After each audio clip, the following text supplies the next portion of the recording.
Hi, everyone. Welcome to the show. The NFL now dealing with allegations of team owners bribing coaches to lose games. Now, that could be a serious crime with possible jail time for team owners, if it's true. But first, yesterday, ABC suspended Whoopi Goldberg from The View for 2 weeks following backlash to comments she made on Monday about the Holocaust. It serves as a reminder that whether you're Whoopi Goldberg, you're Megyn Kelly, you're Joe Rogan, the Twitter mob is ready to pounce. Someone will deem a regrettable comment you made on live TV during a conversation to be so horribly offensive that you should never be heard from again. And of course, they'll only view it through their own worldview, and so they'll understand if someone else gets canceled, but not someone they like. Now, here's what got Whoopi in trouble. Let's be truthful about it, because the Holocaust isn't about race. No, it's not about race. No, it's about a different race. But it's not about race. It's not about race. What is it about? Because it's about man's inhumanity to man. That's what it's about. But it's about white supremacy. It's about it's not about ideal race. But these are two white groups of people. Okay, dumb effort to somehow make the plight of one victimized people seem more significant than another. But I don't think of Judaism as a race either. I viewed it as a religion. But her comments were ignorant, and Goldberg almost immediately apologized. First, sort of, on Monday's episode of The Late Show with Colbert, and more clearly on The View yesterday. I understand. I felt differently. I respect everything everyone is saying to me, and I don't want to fake apologize. I'm very upset about that people are misunderstood what I was saying. My words upset so many people, which was never my intention. And I understand why now. And for that, I am deeply, deeply grateful, because the information I got was really helpful and helped me understand some different things. I regret my comments, as I said, and I stand corrected. I also stand with the Jewish people. Now, despite the apology, ABC suspended her for 2 weeks yesterday. Now, she and her co-hosts are reportedly furious over that decision. And I get that. I'm with Fox's Sean Hannity on this one. She's rightly apologized. She's clarified her remarks. I don't know, maybe I'm old-fashioned. I just believe in second chances, and I'm pretty confident she's never going to make that same mistake again. This is an example of an effort to cancel culture. Now, while on live TV, she said something that was wrong and offensive. Despite apologizing multiple times within 24 hours of making the statement, there are still some calling for her to be out at The View. Now, no apology is good enough for some. It reminds me of Megyn Kelly, who had her NBC talk show canceled in October of 2018 after she made some controversial remarks about blackface and Halloween costumes. You do get in trouble if you are a white person who puts on blackface on Halloween, or a black person who puts on whiteface for Halloween. Like, back when I was a kid, that was okay as long as you were dressing up as like a character. Kelly apologized for her insensitive comments on live TV. But unlike Whoopi Goldberg, NBC used it as an excuse to boot her altogether. This is not about comparing the various violations. But the point is that both quickly realized that what they said was wrong. They were able to explain why it was wrong and apologized. Think about what's been happening with Joe Rogan lately. He's saying that he's going to change his show. But the cancel culture crowd wants to get rid of him, fueled by angry tweeters demanding the professional death penalty. We just seem incapable of accepting apologies and moving on. Whoopi didn't deny that the Holocaust happened. Megyn didn't suggest the racist use of blackface was somehow a good thing. Kelly was at NBC, where no one wanted to defend her, and Goldberg has more built-in support. But I find the whole thing to be unappealing, unforgiving, and usually incredibly hypocritical. Joining me now, Newsweek Deputy Opinion Editor, Batya Ungar-Sargon. Thank you so much for coming on the show. Her book, Bad News, How Woke Media is Undermining Democracy, is available at booksellers everywhere. So your book is about the woke media. Am I right that every time one of these things happens, people seem to generally look at it through their own lens? And this is where I give Sean Hannity credit. He seems willing across the board to say it's a bad thing. But for most people, it's sort of like, well, it depends if I like the person or not.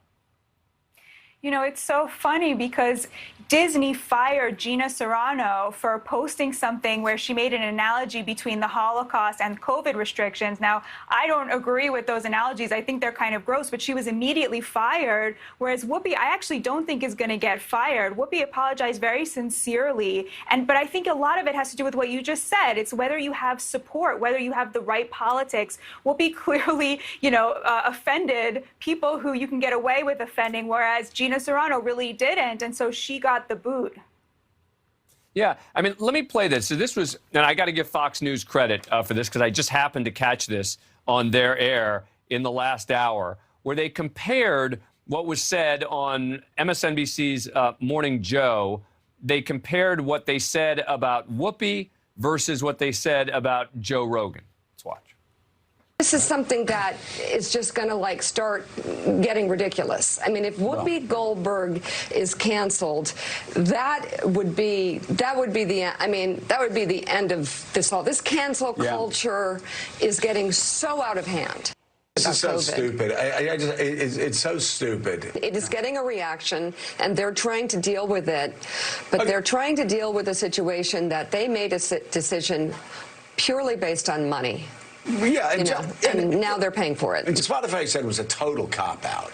Label the garbage discussions where have a guy on spewing conspiracy theories about the vaccine. It's a total cop-out. They're clearly not willing to get rid of one of their big moneymakers, Joe Rogan, as distasteful as his opinions are.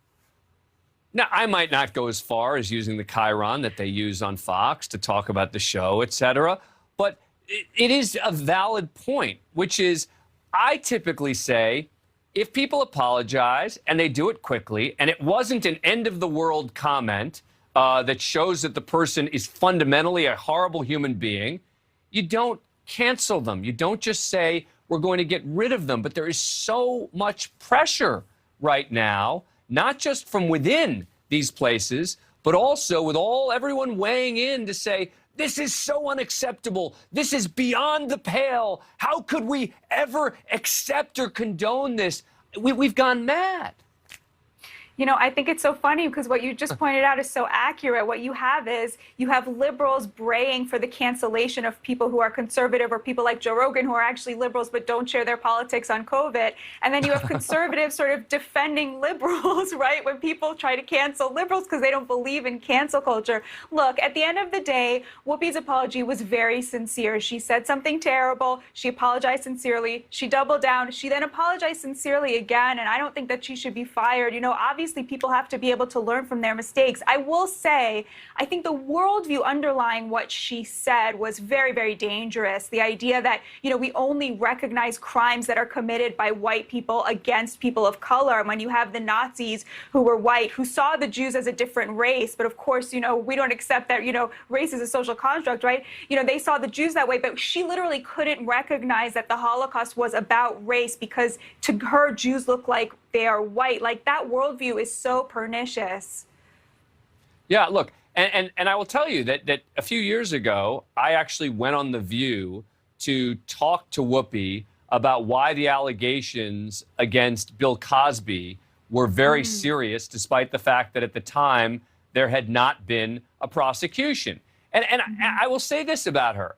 It was legit, meaning when I talked to her backstage, even before we went on the air, she hadn't quite realized the significance of the statute of limitations, et cetera. She listened. She accepted the fact that she understood why people were upset and angry about it.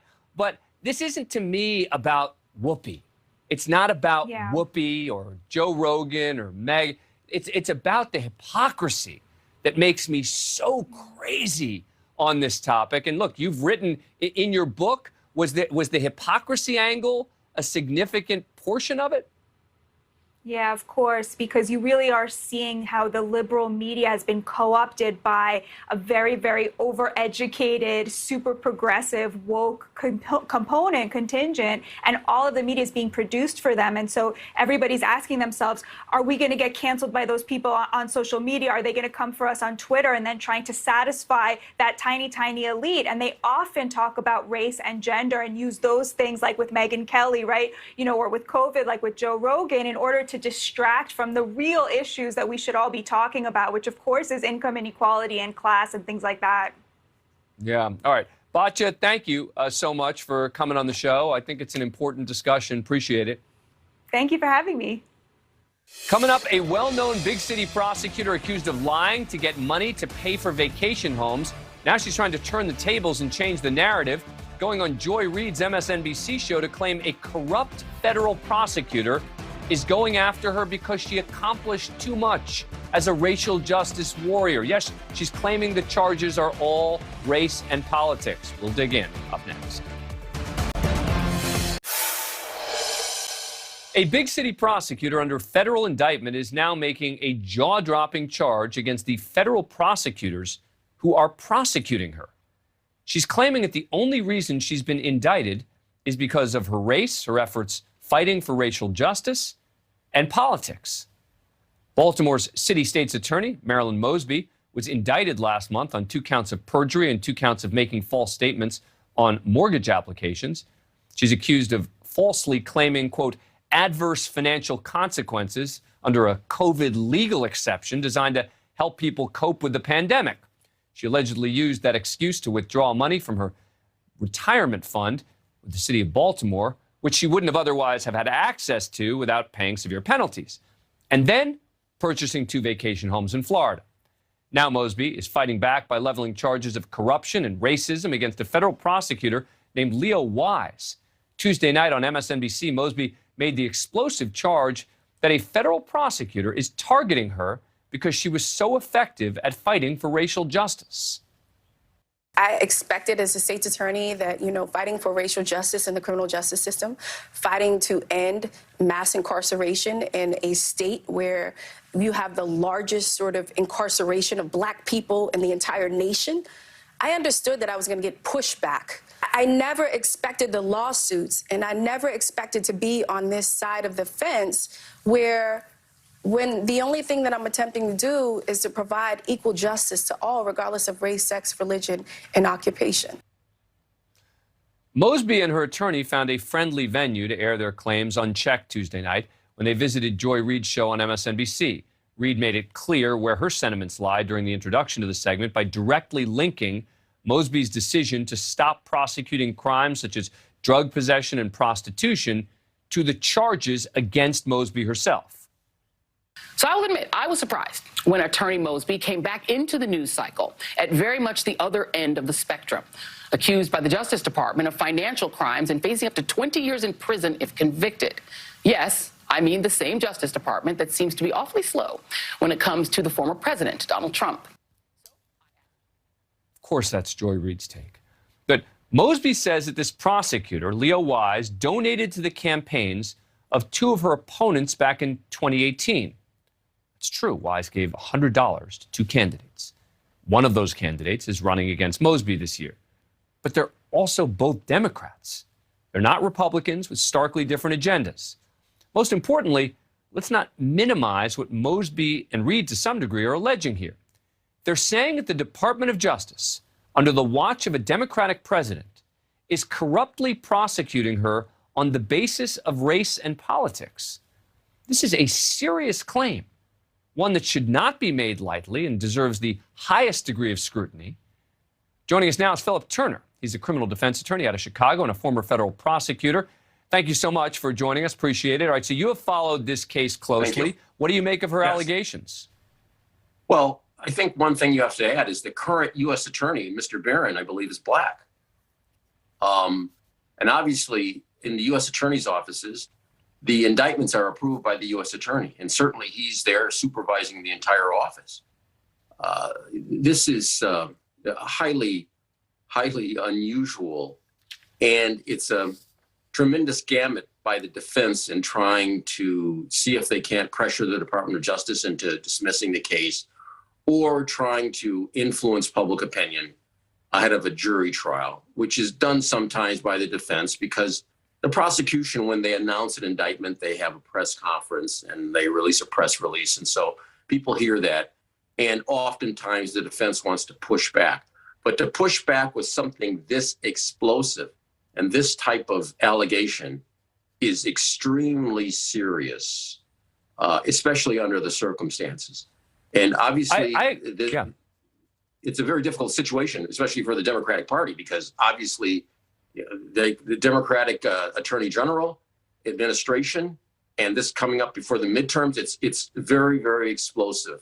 And you should better have some evidence. This is a very dangerous thing also for her to go on there.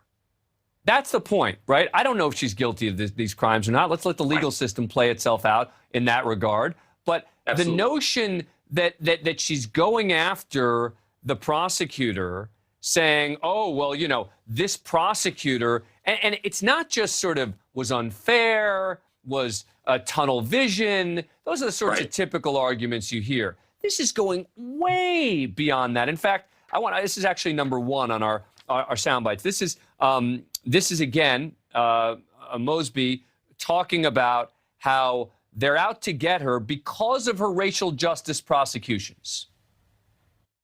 I have done things as a prosecutor that a lot of other prosecutors have not done in this country, whether that is holding police accountable when a lot of other prosecutors in this country would not do so, whether that is ending the war on drugs, which we know was a war on black people in the city of Baltimore, whether that is exonerating 12 innocent black men who the criminal justice system was willing and able to allow to rot for cumulatively 300 years in jail for crimes they did not commit. Right? I've done things that would upset the status quo, but to understand and to recognize all that they've attempted to do. I've gotten lawsuits, OIG investigations, state ethics investigations. They've been coming for my law license since I charged those officers in Freddie Gray. What? So she's saying what? That prosecutors hate me because I do things other prosecutors don't do? It makes no sense. And let's remember, in the Freddie Gray case, 3 of the officers were black. And of course, I don't think that they allege that their prosecutions were racially based. But all the cases were, of course, dismissed and nothing happened with them. But this is explosive. Now, apparently the person she's making these allegations against is the prosecutor assigned to this particular case, the federal prosecutor. Obviously, there's layers of review in terms of federal prosecutions. It's not like state prosecutors where they can bring charges just on a whim and often do for political purposes or just being vendettas, local prosecutions. But in federal prosecutions, they're reviewed. And you can best bet that in this prosecution, given who she was, it was reviewed at the highest levels of the Justice Department. So now it's going to be a very difficult situation. And I think she's probably trying to pressure the Department of Justice to do something on this case. But I think it's unlikely to work. It's a very dangerous thing to go on television like this because all of her statements the prosecution can use, as you well know, at a trial. I know that one claim she made was that she's willing to appear before the grand jury. That's one claim she made. That's very unusual that someone who's a target of investigation would go in and do that because you're going to incriminate yourself. And I think you've made a terrific point to wrap this up, which is this idea that the prosecutor who she's making all these accusations about isn't the final word. When you're talking about someone this high profile, that of course it works its way up through the Department of Justice. Absolutely. And the notion that the whole Department of Justice is out to get her because she was such a successful racial warrior is absurd, regardless of whether she's guilty or not, right? Saying nothing about whether she's guilty or not. It is absurd. It is absurd. It is absurd. Philip Turner, this is an important, it's an important conversation, and your insights were really helpful here. Thank you. Well, thank you for having me. Coming up, it is a rough day for our friends at CNN. Not only did their boss, Jeff Zucker, resign, but they also had to report on it and at least try to seem objective, which is tough for the network. We watched what we will call the 5 stages of dealing with their boss getting fired. It's next.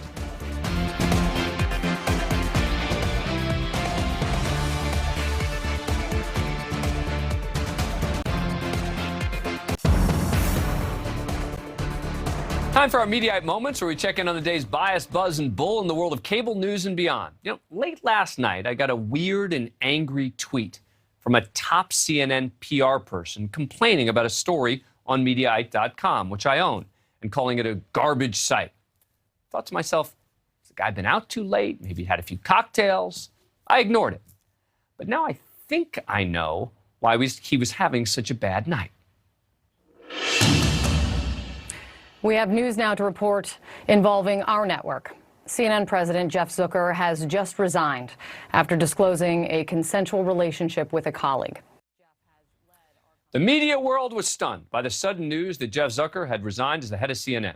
For the past decade, he's been the face and brains behind everything at the network, for better or worse.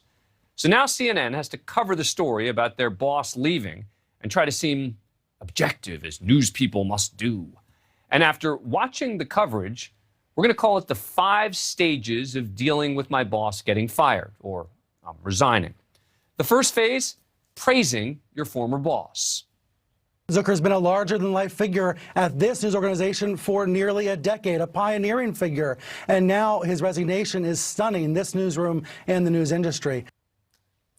At this point, it still feels like he's in charge, right? The reality hasn't really kicked in. The next phase is sadness that the boss is leaving and your job may be less secure. Jeff was a visionary leader for CNN during the last 9 years of what can only be called a challenging news cycle. Joining us now is CNN chief media correspondent and reliable sources anchor Brian Stelter. Brian, it's a tough day here at CNN. It is, because this is a huge surprise, and it leaves a leadership void that Warner Media is now rushing to fill. The next phase is realizing who the new bosses are and knowing that you have to rationalize their decision. This professional relationship that turned romantic was not disclosed at the outset, and Warner Media has a pretty clear-cut policy saying that that sort of thing has to be disclosed. It's something that's true for all employees. In fact, it happens in newsrooms, as we all know from time to time. You know, you have an anchor and a producer, or you have two reporters who end up dating, and then they go to the bosses and they disclose it. Yeah, but that doesn't really explain why they had to force him out altogether, which leads to the next phase. Uncertainty and confusion. So, as I understand it, Brian, first of all, Jeff and Allison are both divorced. And Allison doesn't report to Jeff. She reports to somebody with Warner Media. So the issue here is not necessarily of the relationship, but that it wasn't disclosed to CNN's parent company, Warner Media. Do I have that right? Disclosure does seem to be the key issue here. And the final phase, kicking him on the way out. He says he resigned. My sense from some sources is that he was facing termination if he did not resign. Furthermore, he said to his leadership team today that he wanted to stay on for a transition period to help make a smoother transition, but instead, Warner Media said, no, you're out today. Sources. Bottom line, either someone was out to get rid of Jeff Zucker, or there's more to this story. No one actually believes that this is all just about failing to disclose a consensual relationship. But one place we won't get the real answers, by watching CNN. That's our wrap of the day's media bias, buzz, and the bull. Straight ahead, the NFL playing defense tonight. Not only are they dealing with a major discrimination lawsuit, but they could have a major bribery scandal on their hands now, with 2 former coaches saying team owners offered them cash to lose games. That could be criminal. Attorney and Pro Football Talk's Mike Florio joins me coming up.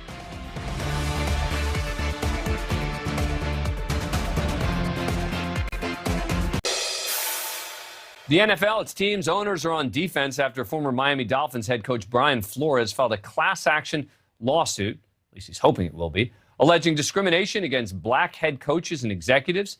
This is stunning and possibly the beginning of a new racial reckoning in the league.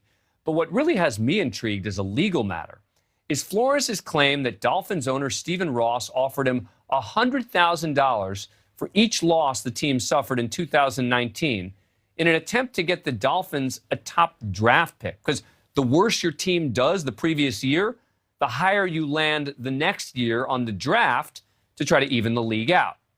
And here's what Flores said today on ESPN. I want to make sure I'm perfectly clear. He was suggesting, I don't want to put words in your mouth, you were working too hard, you were doing too much in the effort to win. He was trying to get you to do a little bit less and said, I'll give you $100,000 for every game. Exactly that. That's just not in my DNA. That was never going to happen. So what did you say to him? That's never going to happen. I didn't come here. Look, I'm always going to try to win. That's who I am. And I owe that to the players in the locker room, but also the support staff that's in the building, who work extremely hard. Now there's reporting that suggests there may have been witnesses when Ross allegedly offered Flores the cash. I actually talked to one of the witnesses who heard Steve Ross say that. So they're going to use that. There was multiple witnesses there in that situation. Yikes. Now another black former coach has come forward with similar allegations against the Cleveland Browns. Former Browns coach Hugh Jackson says that the Browns owner, Jimmy Haslam, offered him money to lose games. He wouldn't say how much he was offered, but did say, trust me, it was a good number. We'll play in a minute. He was just on the air in the last hour. We'll play a little sound of that. Actually, we have it. He was on MSNBC tonight. He seemed to sort of take a step back regarding his original claim. Here's what he told Joy Reid. I don't want anyone to think that anybody offered me money for every game to go lose. What I was brought into was a 4-year plan, a structure that talked about aggregate rankings, talked about being the youngest team in the league, talked about the number of draft picks, talked about a different number of categories that we would get paid for. And none of them talked about winning. But what few were talking about was that if true, these owners could be facing some serious legal ramifications, even the possibility of jail time under the Sports Bribery Act, which states that whoever carries into effect, attempts to carry into effect, or conspires with any other person to carry into effect any scheme in commerce to influence in any way by bribery any sporting contest with knowledge that the purpose of such scheme is to influence by bribery that contest shall be fined under this title or imprisoned not more than 5 years or both. Sure, we've heard about teams putting in younger, lesser players near the end of the season. Mavericks owner Mark Cuban even admitted he threw in the towel late in the season to get a better spot in the draft. But bribing coaches with money to lose is a different animal. The NFL fighting back, releasing a statement that read in part, diversity is core to everything we do, and there are a few issues on which our clubs and our internal leadership team spend more time. We will defend against these claims, which are without merit. Joining me once again, Mike Florio, host of Pro Football Talk Live on NBC's Peacock.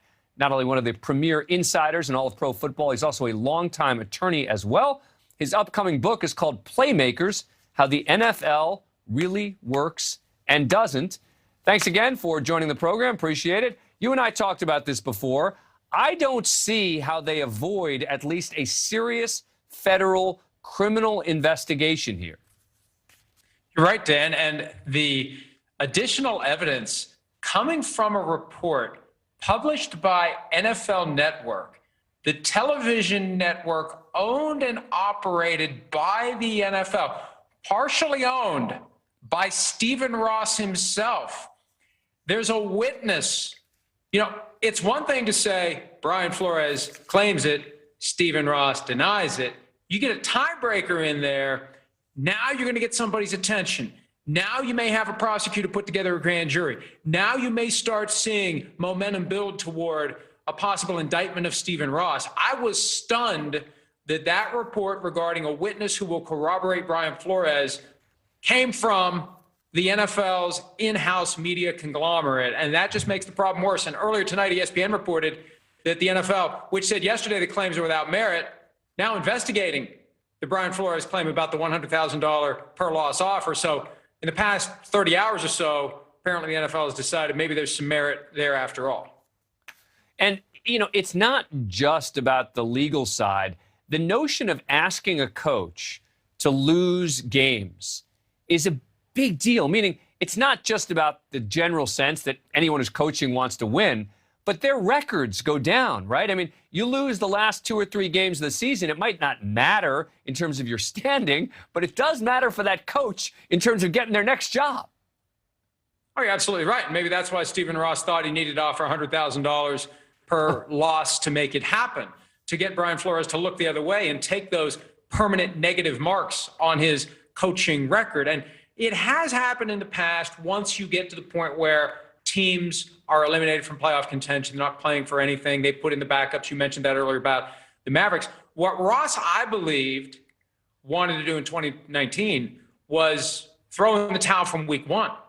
set himself up for the first overall pick by being bad wire to wire, not trying to win at all, treating 2019 as a year in which you take your lumps in the hopes of improving the team the next year. So this thing is gaining traction.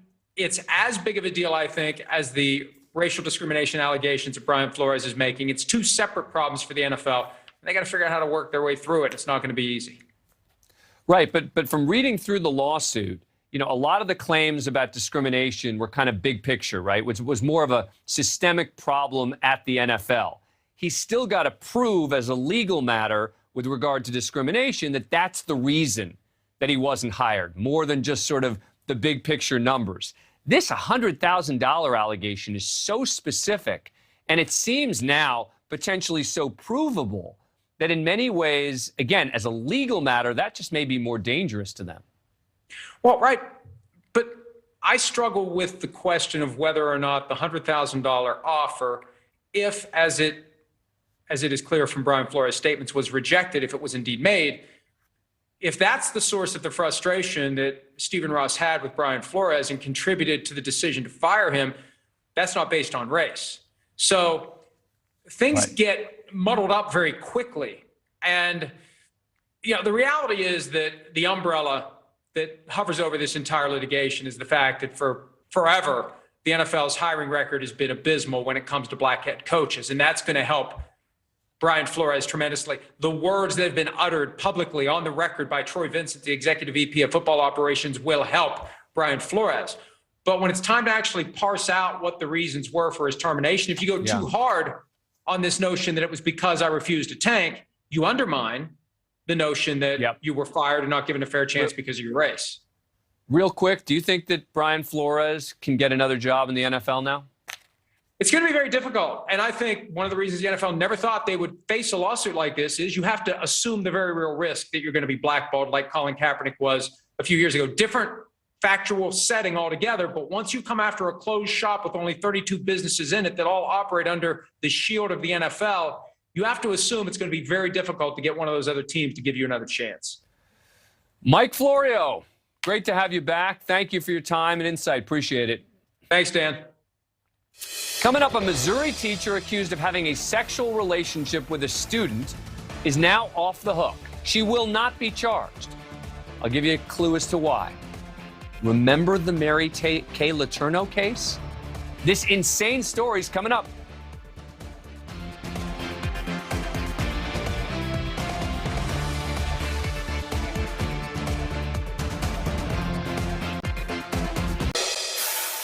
A high school teacher just dodged felony sex charges and serious prison time by marrying her student. The case involves a high school English teacher in Missouri. Now 26-year-old Bailey Turner is accused of having sex with a student back in January of 2019. And prosecutors just announced they have been forced to drop the case after Turner and her alleged victim tied the knot. Student is believed to have been a senior at the time the sexual encounters began. Sound familiar? Sort of. It's giving me flashbacks to the late 90s. Teacher Mary Kay Letourneau, that red jumpsuit, on trial for having sex with her 12-year-old student. Letourneau and then sixth grader Billy Falau. He wasn't in sixth grade there, I don't think. Later married and had 2 daughters together. Letourneau served a 7-year prison sentence for raping Falau. Look, my position on these stories has always been a little controversial in that I've always believed sexual assault by teachers or educators is much more a scourge among older men assaulting young women than older women assaulting young men. Rightly or wrongly, I don't get as angry about it sometimes when it happens in this kind of situation. And I know that when I say that, it makes many upset who say that I'm underestimating the psychological impact it has on the boys. But the statistics bear it out. A 2017 study funded by the U.S. Department of Justice found most school employees who had sexual contact with students were male, while most victims were female.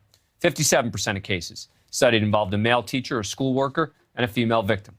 But 28% involved a female teacher and a male victim. The other 15 were of the same sex. Joining me now to discuss this Missouri case is Mike Olmstead, main anchor with our Nexstar affiliate, KODE in Joplin. Mike, thanks so much for coming on the show. Appreciate it. All right, so what do you know about this case? Okay, so like you said, this started in 2019. At the time, the young man The student was 17 years old when the relationship began with Bailey Turner. When they were caught, he had turned 18. She was 23. She was in her first year at Sarcoxy High School teaching English. That's when everything kind of moved forward, and she resigned the day after the Board of Education accepted her letter of resignation, the day after she was caught with her student. And tonight we're learning that they actually have a baby together? They have a son who is around a year old, and they live out of state as part of the agreement with the prosecutor in Jasper County. With those charges being dropped, she surrendered her Missouri teaching license, but that's the state of Missouri. So they're living in, from what we understand, the state of Mississippi now. Who knows now if this 26-year-old, that's the age she is now, will pursue that educational side of things in the future. Yeah. How did she get caught? That we don't know exactly. I would imagine that town's pretty small, population of around 1,400. At one point, it was the strawberry capital of the world. You can use that sometime if you're ever talking about Sarcoxy in the future. But I think text messages, people just talking, and then evidently stuff came out, and things moved forward from there. And now prosecutors are saying because they're married that they can invoke a spousal privilege to say he doesn't have to testify against her, right? He cannot be forced to testify against her. That's right. And that's why they dropped the case? My understanding, yes. And are prosecutors frustrated about this? I don't know. It goes back a little bit to what you were saying as we were getting into this. You know, when you look at this, you're talking about when they're caught, he's 18, she's 23. The disparity in age there isn't that much. It's not as, I guess, if you want to say creepy as it would be if you're talking about a 35-year-old teacher and a 15-year-old boy. So my guess, and you know, I'm no expert, is that they looked at it. It happened 3 years ago. They had always said this is a relationship. That relationship, you know, went forth. They've had a child together. They've moved out of state. So my guess is that they just, as long as you're not going to pursue a teaching career in the state of Missouri, then best of luck. Yeah. Wow. Mike Olmstead from KODE, thank you so much for coming on the show. Appreciate it. Thank you, Dan. The next time you have Florio on, make sure he stocks that wine cooler behind him. It looked pretty bare. Yeah, his wine cooler and of course his book in the background. Exactly. Coming up. Placement. Yeah, a suspected car thief caught red-handed, but he's not going down without a fight. Even if that means shooting at officers, it's all caught on camera. Up next.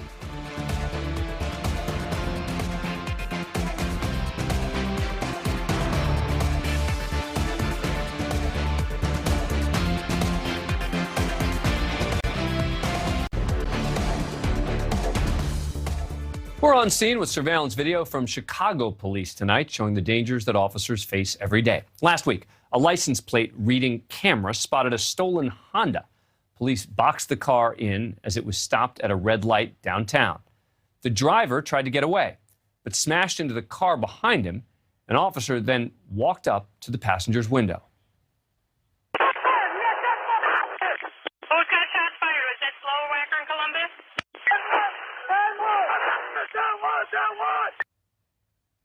Edgardo Perez shot at an officer but missed. The officer was seen jumping out of the way as the window shattered, then fired at the suspect from the pavement. Other officers also returned fire as police worked to get other drivers to safety.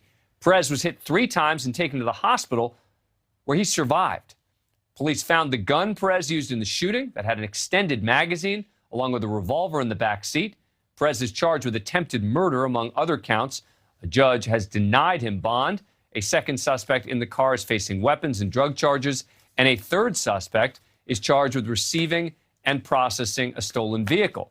Joining me now is Joe Sullivan, former Philadelphia Deputy Police Commissioner. Thanks so much for coming back on the show. We appreciate it. All right, this again is a reminder of how quickly a situation can turn dangerous for police. Absolutely. just in the month of January, 24 police officers have been shot in the United States, 4 of those killed. And most recently, we lost the 2 officers in New York City, and New York experienced 5 officers shot alone in the month of January. And we just buried Detective Mora today and Detective Rivera earlier in the week. Also, Constable Galway from Harris County was recently killed by a felon. A situation like this is incredibly dangerous. This was a miracle that no officers or innocent civilians were shot or killed as these felons attempted to flee with complete disregard for the safety of anyone else out there. Talk to us about the license plate reader that was used here that first identified the car as stolen. Absolutely a phenomenal tool. I don't think any city can have too many of them. Their ability to analyze the license plates of thousands of vehicles and to detect a wanted vehicle, in this case, a vehicle that was taken in another violent crime, a carjacking, which there's no surprise that in this case, 2 guns were recovered from the car. And as you said, the gun that was used to assault the police officer had an extended magazine, and it also had a laser sight attached to the bottom of the gun, as well as the revolver in the back seat. When officers are approaching a vehicle like this, which they already know is stolen, they already know that, something, that this is a reckless driver at the very least, they have to be very careful in approaching the car. Absolutely. And I don't know if there's any good way to do that. I mean, the officers did expose themselves a great deal. But the other concern that the officers have is they don't want violent felons to escape, to victimize someone else. And they also don't want to get into a high-speed pursuit, which creates an extreme hazard for all of the other motorists on the road. So, I mean, the officers made a judgment call. And you saw the one officer had to go to the ground to keep from being struck. But he still continued. He stayed in the fight. He continued to fire, and he negated the threat. Excellent police work. These are the kinds of moments that I think too few in the media are showing people, because this is what police officers do face every day. Joe Sullivan, thank you so much for coming back on the show. We appreciate it. That does it for us tonight. NewsNation Prime with Marnie Hughes starts right now. Thanks for watching. Thank you for watching. Click the red subscribe button below so you can get more of NewsNation's fact-driven, unbiased coverage.